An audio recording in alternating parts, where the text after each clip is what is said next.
ஒரே நாளில் அதிமுகவிற்கு ஆதரவுகளை கொடுத்து 10 கட்சிகள் அதிர்ச்சியில் கதறியலும் திமுக ஸ்டாலின். நண்பர்களே, நமது போடக்கூடிய வீடியோக்கள் உங்களுக்கு பிடிச்சிருக்கு அப்படின்னா லைக் அண்ட் சப்ஸ்கிரைப் பண்ணிக்கங்க. 2026 சட்டமன்ற தேர்தலை பொறுத்த வரைக்கும் நம்ம அனைவருக்குமே தெரியும், அதிமுக திமுக போன்ற கட்சிகள் கண்டிப்பாக இந்த முறை வெற்றி வகை சூடியாக வேண்டும் அப்படிங்கிறது.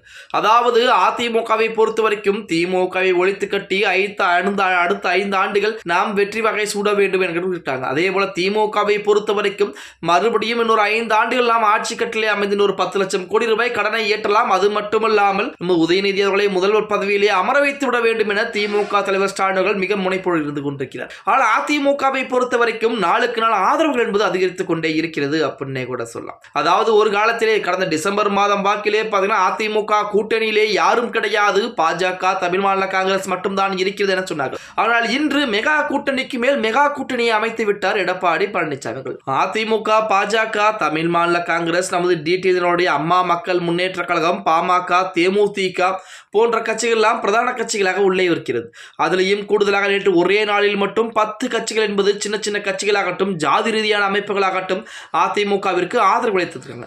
அது மட்டும் இல்லாமல் ஐஜேகே கட்சி, ஃபார்வர்டு பிளாக் கட்சி, இந்த மாதிரி இன்னும் நிறைய கட்சிகள் என்பது அதிமுகவிற்கு ஆதரவு கொடுத்துக்கிட்டு இருக்காங்க. அதன் அடிப்படையில் தான் அனைத்து இந்திய உழைக்கும் படைப்பாளி வாழ்வுரிமை கட்சியினரிடம் எடப்பாடி பழனிசாமி நேரடியாக சந்தித்து அதிமுகவிற்கு ஆதரவு கொடுத்திருக்காங்க. அடுத்தபடியாக all India people development party அப்படிங்கிற கட்சி எடப்பாடி பழனிசாமி சந்தித்து அதிமுகவிற்கு ஆதரவு கொடுத்திருக்காங்க.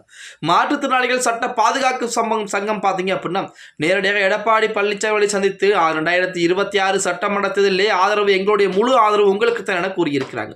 தேசிய குழாளர் சங்கமாகட்டும், தமிழ் தேசிய ஃபார்வர்டு பிளாக் கட்சியாகட்டும், மனித உரிமை கழகமாகட்டும், அம்பேத்கர் மக்கள் இயக்கமாகட்டும், ஜனநாயக ஃபார்வர்டு பிளாக் கட்சியாகட்டும், அகில இந்திய விடுதலை சிங்கங்கள் கட்சியாகட்டும், ஜனநாயக ஃபார்வர்டு பிளாக் கட்சியாகட்டும், இவை அனைத்துமே ஒரே நாளில் அதுவும் நேற்று தினம் எடப்பாடி பழனிசாமி அவர்களை நேரடியாகவே சந்தித்து அதிமுக 2026 சட்டமன்ற தேர்தலுடைய வெற்றிக்கு எங்களுடைய பங்கு என்பது அபரிமிதமாக இருக்கும். 2026 சட்டமன்ற தேர்தலுக்காக எங்களுடைய முழு ஆதரவு, எங்களுடைய சமூகத்துடைய முழு ஆதரவு, எங்களுடைய நம்பியிருக்கக்கூடிய மக்களுடைய முழு ஆதரவு என்பது அதிமுக அனைத்து இந்திய அண்ணா திராவிட முன்னேற்ற கழகத்துக்கு தான் இருக்கிறது என நேரடியாக எடப்பாடி பழனிசாமி சந்தித்து ஒரே நாளில் 10 இயக்கங்கள் 10 கட்சிகள் என்பது அதிமுகவிற்கு ஆதரவுகளை கொடுத்திருப்பது திமுக தலைமையை மிகப்பெரிய அதிர்ச்சிக்குள்ளாக்கி இருக்கிறது அப்படின்னே கூட சொல்லலாம்.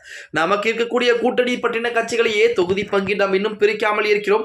ஆனால் எடப்பாடி பழனிசாமி தொகுதி எதுவுமே கொடுக்காமல் சின்ன சின்ன இயக்கங்களை பூரம் அதிமுகவிற்கு எதிராக ஆதரவுகளை திரட்டி கொண்டிருக்கிறார். இப்படியே போனால் 2026 சட்டமன்ற தேர்தலிலே வெற்றி பெற்று வரக்கூடிய வாய்ப்புகள் என்பது அதிகமாக இருக்குமே என சொல்லி திமுகவோடு அதற்குரிய அடுத்த கட்ட வேலைப்பாடுகளை பார்த்து கொண்டிருப்பதாக செய்திகள் என்பது இணையதளங்களிலே உலா வந்து கொண்டிருக்கிறது அப்படின்னே கூட சொல்லலாம். பொறுத்திருந்து பார்க்கலாம். ஓகே गाइस, வீடியோ பிடிச்சிருந்தா மறக்காமல் லைக் பண்ணிருங்க. அப்படி இந்த வீடியோ நம்ம போடக்கூடிய வீடியோ பற்றின கருத்துக்களை உங்கள் ஃப்ரெண்ட்ஸ் அண்ட் ஃபேமிலிக்கும் ஒரு ஷேர் பண்ண மறந்துடாதீங்க.